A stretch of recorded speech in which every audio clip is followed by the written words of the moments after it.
Hi എല്ലാവർക്കും ബിജീസ് കിച്ചൻ്റെ പുതിയൊരു വീഡിയോയിലേക്ക് സ്വാഗതം. ഞാൻ നിങ്ങളുടെ സ്വന്തം ബി ചേച്ചി. എൻ്റെ പ്രിയപ്പെട്ട ഓരോരുത്തർ സുഖമായിട്ടിരിക്കുന്നു. ദൈവം സഹായിച്ച് ഇവിടെ സുഖമായിട്ടൊക്കെ ഇരിക്കുന്നു. ഇന്നും ഒരു ദിവസം ദൈവം നമുക്ക് ദാനമായി തന്ന അതിന് ദൈവത്തിന് നന്ദി പറയാം.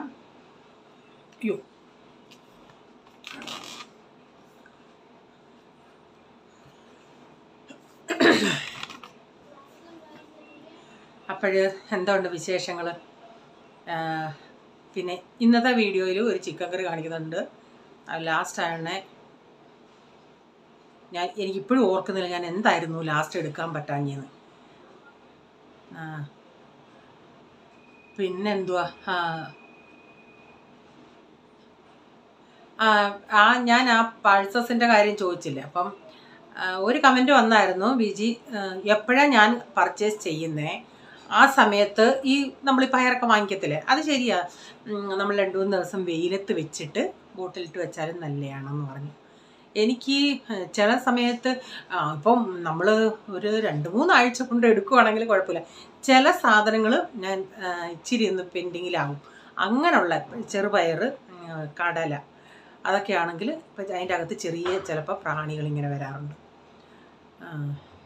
പിന്നെന്താ, പിന്നെ അനു ഇപ്പോൾ എനിക്കൊരു വോയിസ് മെസ്സേജ് ഇട്ടായിരുന്നു. ഇപ്പം ഭയങ്കര ചൂടല്ലേ, അപ്പം കൊച്ചിൻ്റെ ദേഹത്ത് ഇങ്ങനെ ചൂടുകുരു പോലെ ചുമന്നിറ അത് ഉണ്ടാകുമ്പോൾ റാഷസ് പോലെ വരും.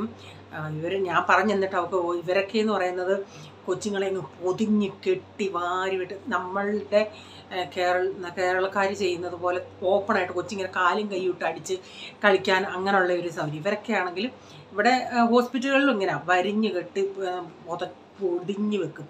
കുഞ്ഞിന് ഇങ്ങനെ ഒരു വടി പോലെ ഇരിക്കും.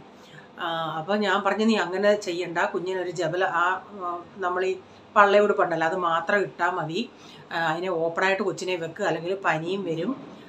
ഞാൻ പിന്നെ ഡോക്ടർ ആരുണ്ടെന്ന് പറഞ്ഞു കൊടുത്ത് ഞാൻ പറഞ്ഞു, പുള്ളി അങ്ങയുടെ കൺസൾട്ടിങ് ഫീസ് ഇത്തിരി കൂടുതലാണെങ്കിലും അന്ന് ഞങ്ങൾ ഈ പ്രൈസിനെയൊക്കെ കാണിച്ച ഡോക്ടർ നല്ലതാണ്, ഇവിടെ അടുത്ത് തന്നെ എവിടെയെങ്കിലും ഉണ്ടോ ആൻറ്റിയെന്നൊന്ന് പറഞ്ഞു പരിചയത്തിൽ. ഞാൻ പറഞ്ഞു, നീ കൊച്ചിനെ കെട്ടി വെക്കരുത്, പൊതിഞ്ഞ് കെട്ടി വെക്കല്, ഓപ്പണായിട്ട് ഇടാൻ പറഞ്ഞിട്ടുണ്ട്. പിന്നെ നമ്മുടെ നാട്ടിലത്തെ ഞാൻ ചിന്തിക്കും ആ മേഘനയുടെ കാര്യമേ, അന്ന് ഞാൻ ചിന്തിച്ച് ഈ കൊച്ചിന് ഇത്രയും ജോലി ഉണ്ടായിട്ടും എന്തിനിതിങ്ങനെ ചെയ്തു എനിക്കൊരു ക്വസ്റ്റ്യൻ ആയിരുന്നു. വിദ്യാഭ്യാസമുണ്ട്, പിന്നെ വന്നില്ലേ പിന്നെ പ്രേമ ഇതാണ് പ്രൈസാൻ. അപ്പം പ്രേമനൈരാശ്യമാണേലും എന്ത് ചെയ്തു എന്ന് ഞാൻ എന്താ അങ്ങനെ ചെയ്യാൻ കാരണം. അപ്പം പിന്നല്ലേ ഇപ്പോൾ ഓരോരോ കഥകൾ വരുന്നത്. നമ്മുടെ കുഞ്ഞുങ്ങൾ ഏത് ലോകത്തോട്ടായി പോകുന്നത്. പണ്ടുള്ളവർ പറയുന്ന പോലെ ഇല വന്ന് മുള്ളി വീണാലും മുള്ളു വന്ന് ഇല വീണാലും ഇലയ്ക്കാ കേടെന്ന് പറയുന്നത് പോലെ ഈ പെങ്കൊച്ചുങ്ങൾ ഈ ചെറുക്കന്മാരുടെ പുറകെ പോയി അവന്മാരുടെ വാഗ്ദാനങ്ങൾ കേട്ട് തന്നെ അപ്പനെയും അമ്മയും വിട്ടിട്ട് ഹോസ്റ്റലിലാണെങ്കിലും ഹോസ്റ്റലിൽ അല്ലാതെ ആണെങ്കിലും അങ്ങനെ താമസിക്കുന്നവർ അപ്പനും അമ്മയും നോക്കാനില്ലല്ലോ എന്നും പറഞ്ഞ് ഇവന്മാരുടെ പുറകെ പോയിട്ട് ഇവന്മാരുടെ കാര്യം കഴിഞ്ഞിട്ട് വലിച്ചെറിയ അവന്മാർ. എന്നിട്ട് ഇവന്മാർക്ക് ഇപ്പോഴൊക്കെ ആണെങ്കിൽ എന്തെല്ലാം സംവിധാനങ്ങളുണ്ട്. ചെറിയ പേനയ്ക്കകത്തൊക്കെ ക്യാമറ ഘടിപ്പിക്കാൻ എവിടെല്ലാം, എന്നിട്ട് ആ വീഡിയോ എടുത്തിട്ട് ബ്ലാക്ക് മെയിൽ ചെയ്തൊക്കെ അവന്മാർക്ക് എന്താ വേണം. ഇപ്പോൾ ഒരു പെണ്ണ് പേര് കേൾപ്പിച്ചാൽ അത് ജീവിതകാലം മുഴുവനും ആ പേരായിരിക്കും. പക്ഷെ ഒരു ചെറുക്കൻ ഒരു പെണ്ണിനെ വഞ്ചിച്ചാലും ആ പേര് കുറച്ച് നാളത്തേക്ക് കാണത്തില്ല. എന്നും നമ്മൾ പെങ്കൊച്ചുങ്ങൾക്കാ ഈ പേര് ദോഷം കേൾക്കുന്നത്. ആ അപ്പനാണെങ്കിൽ എന്തിതായിട്ടാണ് ഓരോന്നൊക്കെ പറയുന്നത്, എന്ത് വിഷമമാണെന്ന് ചിന്തിക്കുക. അവരുടെ അവസ്ഥ നമ്മളൊന്ന് ചിന്തിക്കണം, ഒരു പേരൻസിൻ്റെ അവസ്ഥ. ആ കൊച്ചിനെ ഈ ചെറുക്കന്മാരെന്നാ ചിന്തിക്കുന്നില്ല, എനിക്കൊരു സഹോദരി ഉണ്ട്, അവനൊരു സഹോദരി ഉണ്ടെങ്കിലോ, അവൻ്റെ സിറ്റുവേഷൻ കാര്യസാധ്യം കഴിഞ്ഞിട്ട് അവൻ അടുത്ത് തന്നെ കുറേ കൊച്ചിൻ്റെ കയ്യിൽ നിന്നുള്ള പൈസയും വാങ്ങിച്ചപ്പോഴല്ലേ നമ്മൾ അറിഞ്ഞ ആ കൊച്ചിനെ അബോർഷൻ വരെ ചെയ്യിപ്പിച്ചായിരുന്നു എന്നുള്ളത് ആർക്കറിയാം എന്തൊക്കെയാണ് സത്യമാണ്. നമ്മുടെ കുഞ്ഞുങ്ങൾ എങ്ങോട്ടാണ് പോകുന്നത്. നമ്മുടെ കുഞ്ഞുങ്ങൾക്ക് ബുദ്ധിയൊക്കെ ദൈവം കൊടുക്കട്ടെ. കാലം പോകുന്ന പോക്ക്. പണ്ടുള്ള അച്ചടക്കത്തി അപ്പനും അമ്മയും അടിച്ച് വളർത്തി ആ കാലം വേറെ, അന്ന് പേടിയുണ്ടായിരുന്നു. ഇപ്പം പിള്ളേരെ നമ്മൾ പറയും ഫ്രണ്ട്സായിട്ട് കരുതണം, അതൊക്കെ ശരി തന്നെ, ഫ്രണ്ട്സായിട്ട് കരുതണം. പക്ഷെ അങ്ങനെ അങ്ങ് പിള്ളേരെ നമ്മൾ ഇപ്പം പേരൻസിനല്ലേ എത്രയ്ക്കാന്നേലും കുറ്റം വരത്തുള്ളൂ. ഇപ്പം മക്കളെങ്ങനെ ഇപ്പം കൂട്ടുകാരുടെ കൂടെ കൂടി മക്കൾ വേറെ രീതിയിൽ പോയാലും വീട്ടിലിരിക്കുന്ന അപ്പനും അമ്മയ്ക്കും അല്ലേ പേര്.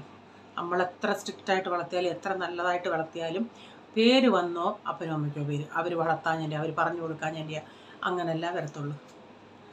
എന്തോ ഒരു വല്ലാത്ത സിറ്റുവേഷനായി പോയെന്നുള്ളതാണ്. ഇനി ഞാൻ ഇന്നത്തെ വീഡിയോയിലോട്ട് പോട്ടെ. ഇവിടെ ചൂട് സഹിക്കാൻ വയ്യേ. ഇന്നലെ ആണെങ്കിൽ ഉച്ചയ്ക്ക് ഭയങ്കര ചൂട്. എനിക്ക് ചൂട് കൂടിയാൽ പിന്നെ എനിക്ക് വെപ്രാളമോ എന്താ, കിച്ചണി എക്സോസ് ഇട്ടാലും എനിക്ക് ഭയങ്കര ബുദ്ധിമുട്ട്. അങ്ങ് വല്ലാത്തൊരു സഫോക്കേഷൻ. ഇല്ല, ഇത്തിരി മണ്ണും കൂടൊക്കെ ഉള്ളതുകൊണ്ടേ നമുക്ക് ഭയങ്കര ചൂടാണ്. ഭയങ്കര ചൂടെന്ന് വെച്ചാൽ ഭയങ്കര ചൂട് സഹിക്കാൻ വയ്യെന്നുള്ളത്. ഇതിനെയും കൊണ്ട് AC യുടെ നെറ്റൊന്ന് ക്ലീൻ ചെയ്യിപ്പിക്കണം. ഓക്കെ.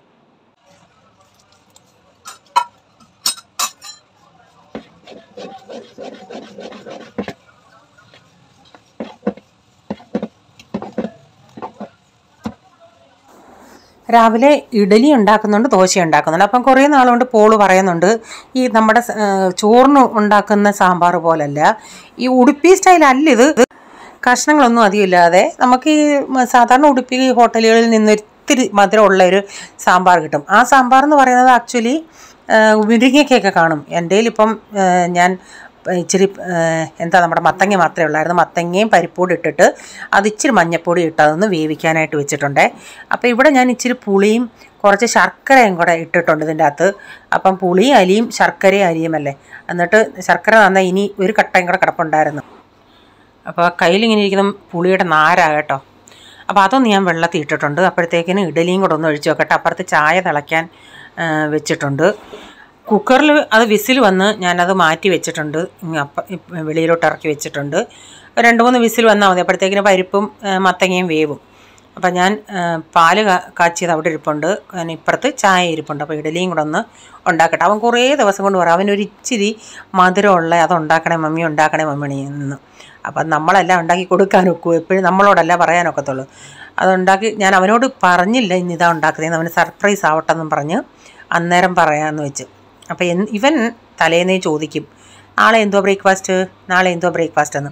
അപ്പോൾ ഇവൻ ഈ രാവിലെ പോവുകയാണെങ്കിൽ അവന് ഇഷ്ടപ്പെടുന്ന ബ്രേക്ക്ഫാസ്റ്റ് ആണെങ്കിൽ ചിലപ്പോൾ കഴിച്ചിട്ട് പോകും, ഇല്ലെങ്കിൽ അവൻ കഴിച്ചിട്ട് പോകത്തില്ല. രാവിലെ അവന് പറയും എനിക്ക് കഴിക്കണ്ട, എനിക്ക് ഇന്നത് തോന്നുന്നു, അത് തോന്നുന്നു, ഇത് തോന്നുന്നു.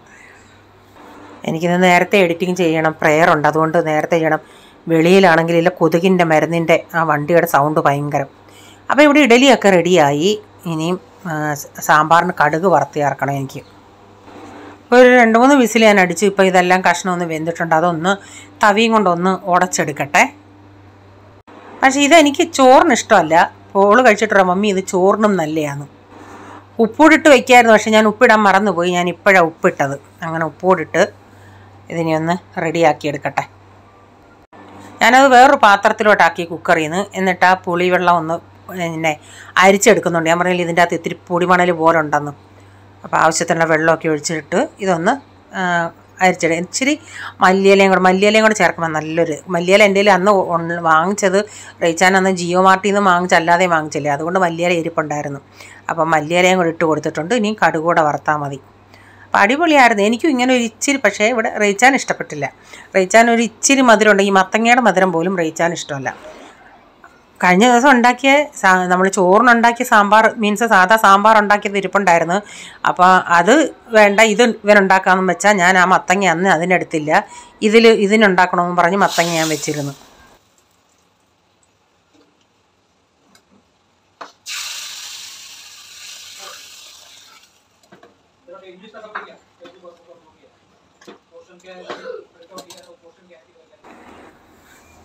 ഇഡലിയൊക്കെ ഇനി ഒന്ന് ഇളക്കിയിടട്ടെ. അപ്പം അവനും ഡാഡിക്കൂടുള്ളതങ്ങ് കൊടുക്കാം.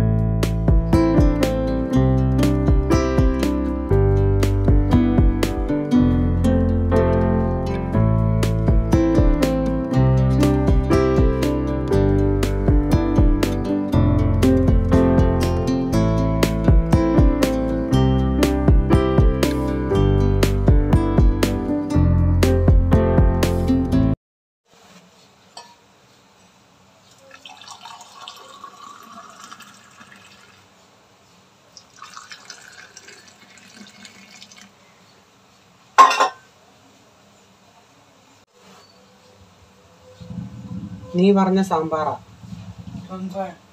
നീ ഇന്നാളി പറഞ്ഞില്ലേ ഇച്ചിരി സ്വീറ്റൊക്കെ ഉള്ള. അവന് കഴിക്കാൻ വിളിച്ചോണ്ടേ അവൻ വേണ്ടാന്ന് പറഞ്ഞു. പിന്നെ ഇങ്ങോട്ട് വാടാ ഇത് കാണിക്കാന്ന് പറയണേ അടുക്കളയിൽ വന്ന് കണ്ടപ്പോൾ അത് ഇതാണെന്നറിഞ്ഞ ഉടനെ ആശാന് ഇഷ്ടമായി. ഞാൻ അതാ പറഞ്ഞത് നീ ഇന്നാളി പറഞ്ഞ സാമ്പാറാടാ ഇതെന്ന്.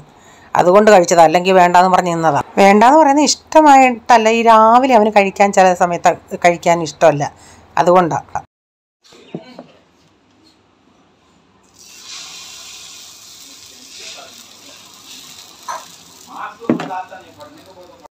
ഈ 7 മണിക്ക് ക്ലാസ് ഉള്ളപ്പം അവൻ രാവിലെ കഴിക്കുന്ന ഇഷ്ടം. പിന്നെ ചില സമയത്ത് 11-നായിരിക്കും, അന്നേരം കുഴപ്പമില്ല. അപ്പം ഞാൻ ദോശയുണ്ടാക്കി, പിന്നെ ഇഡലി ഉണ്ടാക്കി. അപ്പം ബ്രേക്ക്ഫാസ്റ്റ് എല്ലാം കഴിഞ്ഞു. അതിനുശേഷം പിന്നെ നമ്മുടെ പാത്രം കഴുകൊക്കെ ആയിരുന്നു, അതെല്ലാം ഒന്ന് കഴുകിയെടുക്കണം.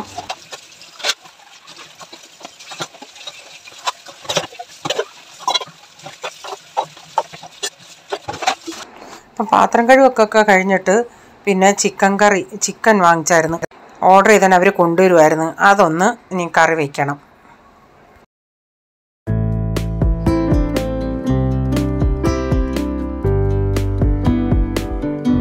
ഒരു 1.5 കിലോ ചിക്കനുണ്ട്. ഞാനൊരു 7 സവാള എടുത്തിട്ടുണ്ട്.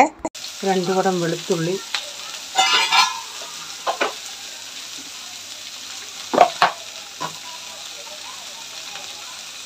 ഒരു 3 കട്ട ഇഞ്ചി പേസ്റ്റ്, പിന്നെ ആവശ്യത്തിനുള്ള ഉപ്പും കുറച്ച് കറിവേപ്പില ഇട്ടിട്ട് ഇതൊന്ന് വഴറ്റിയെടുക്കാം. ഇടയ്ക്ക് വേണേൽ ഞാനിതൊന്ന് അടച്ചും കൊടുക്കും, ഇടയ്ക്ക് പിന്നെ തുറന്ന് ഇളക്കും. അങ്ങനെ ഒന്ന് വഴറ്റിയെടുക്കും.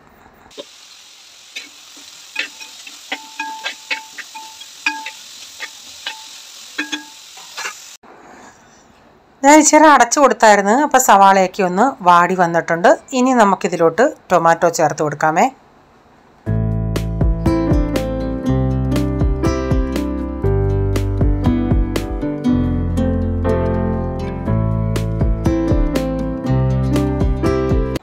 ഞാനൊരു 3 മീഡിയം സൈസിലെ ടൊമാറ്റോ ചേർത്തിട്ടുണ്ട്.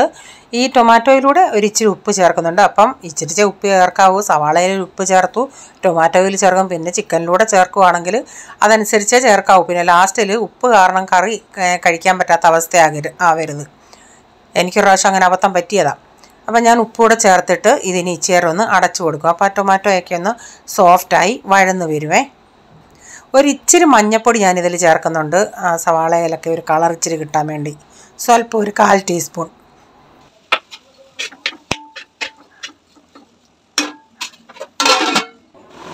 ഇപ്പം ഇത് ഞാൻ കുറച്ച് നേരം അടച്ചൊക്കെ കൊടുത്ത് ഇതൊക്കെ ഒന്ന് വഴന്ന് വന്നിട്ടുണ്ട്. ഇതിലേക്ക് ഞാൻ പിന്നെ പൊടികൾ ചേർക്കുന്നത് ഒരു 3 ടേബിൾ സ്പൂൺ മല്ലിപ്പൊടി ചേർത്തിട്ടുണ്ട്. 3.5 ടേബിൾ സ്പൂൺ കാശ്മീരി മുളക് പൊടി ചേർത്തു. ഈ കാശ്മീരി മുളക് പൊടിക്ക് ഒട്ടും എരിവുള്ളതല്ല. പിന്നെ ഞാൻ ലാസ്റ്റിൽ 1 ടേബിൾ സ്പൂൺ കൂടെ മല്ലിപ്പൊടിയും 1 ടേബിൾ സ്പൂൺ കൂടെ മുളക് പൊടിയും കൂടെ ചേർത്തായിരുന്നേ. എനിക്ക് ഇത്തിരി എരിവ് കുറവായിട്ട് തോന്നിയായിരുന്നു. 1 ടേബിൾ സ്പൂൺ ഗരം മസാലയും 1.5 ടീസ്പൂൺ കുരുമുളക് പൊടിയും ഇതെല്ലാം കൂടെ ഇട്ട് അതിൻ്റെ പച്ചമണം പോകുന്നിടം വരെ ചെറിയ തീയിൽ ഞാനൊന്ന് മൂപ്പിച്ചെടുക്കുന്നുണ്ട്. കുറച്ച് നേരം ഞാനൊന്ന് അടച്ചു കൊടുക്കുന്നുണ്ടേ. അപ്പോൾ അടച്ചു കൊടുത്തിട്ട് ചെറിയ തീയിൽ കിടക്കുമായിരുന്നു. മസാലയുടെയൊക്കെ നല്ല ആ പച്ചമണമൊക്കെ പോയി നല്ലൊരു മണം വരുന്നുണ്ട്. ഇനി ഇതിലേക്ക് ഞാൻ ഈ ഉള്ളിക്കകത്തു നിന്നൊക്കെ കുറച്ചെടുത്തിങ്ങ് മാറ്റിയായിരുന്നു ഞാൻ ആ ഉള്ളിയും ടൊമാറ്റോയുടെ വഴന്നതല്ലേ. അത് കഴിഞ്ഞിട്ടാണ് ഞാൻ പൊടികൾ ചേർത്തേ. അപ്പോൾ അത് ഞാൻ കുറച്ചൊന്ന് അരച്ചായിരുന്നു, കുറച്ചെടുത്ത് അരച്ച് അതുകൂടി ഇതിൽ ചേർത്തിട്ട് ഇതിൻ്റെ ആ വെള്ളമയമൊക്കെ ഒന്ന് പോകുന്നിടം വരെ ഞാനൊന്ന് ഇളക്കി കൊടുത്തതിന് ശേഷം നമ്മൾ കഴുകി വാരി വെച്ച ചിക്കനോട് ഇട്ട് കൊടുത്തിട്ടുണ്ട്. അപ്പോൾ ഈ വീഡിയോയുടെ എനിക്ക് ഈ ചിക്കൻ കറിയുടെ ലാസ്റ്റ് എനിക്ക് കാണിക്കാൻ പറ്റിയില്ല. കാരണം ഇത് നല്ല കൊഴുത്ത ചാറോട് കൂടി നല്ല അടിപൊളി ടേസ്റ്റ് ആയിരുന്നു. റീച്ചാൽ ഇന്ന് ഒരിക്കലും അങ്ങനെ ചോദിക്കാറില്ല. എൻ്റെ അടുത്ത് ചോദിച്ചാൽ എന്നും വെക്കുന്നത് പോലാണോ വെച്ചത് അതോ വേറെ എന്തെങ്കിലും രീതിയിലാണോ? ഞാൻ പറഞ്ഞു എന്നും വെക്കുന്നത് പോലെ വെച്ച് നല്ല ടേസ്റ്റായിരുന്നു പറഞ്ഞു. അപ്പം ഞാനിത് ഉച്ചയ്ക്ക് ഇത് ഇവിടെ ആർക്കും വേണ്ടായിരുന്നു. കാരണം ചിക്കൻകാരൻ കൊണ്ടുവരാനും ലേറ്റായിരുന്നു. അതിനും പെട്ട് ഞാൻ ഈ അയാൾ കൊണ്ടുവരും നമ്മൾ ഫോൺ ചെയ്ത് പറഞ്ഞപ്പോഴത്തേ ഞാൻ പിന്നെ ഉള്ളിയൊക്കെ അങ്ങ് തയ്യാറാക്കി വെച്ചായിരുന്നു. അപ്പോൾ ഉച്ചയ്ക്ക് ആർക്കും വേണ്ടായിരുന്നു. പിന്നെ അത് അവിടെ കിടന്ന് തിളച്ച് കടുകും വറുത്ത് ഞാൻ വൈകുന്നേരം എടുത്ത ഉടനെ പിന്നെ അത് വീഡിയോ എടുക്കാനും മറന്നുപോയി. അത് ഞാൻ തിളപ്പിച്ചിട്ട് ഇത്ര ഞാൻ ഇതെല്ലാം ഞാൻ ചിക്കൻ ഇട്ടിട്ട് കുറച്ച് നേരം ഒന്ന് ആ മസാലയുടെ കൂടെ ഒന്ന് നന്നായിട്ടൊന്ന് മിക്സ് ചെയ്ത് ആദ്യമൊന്നും വെള്ളം ഒഴിച്ച് കൊടുത്തില്ലേ.